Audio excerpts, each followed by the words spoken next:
காதல் கொல்லாதது, ஒரு காவல் இல்லாதது.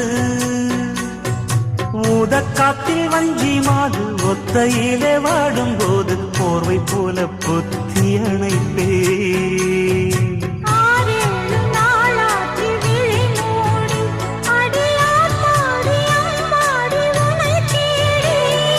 நீதானே மானே என் இளஞ்சோடி, உனை நீங்காது என்று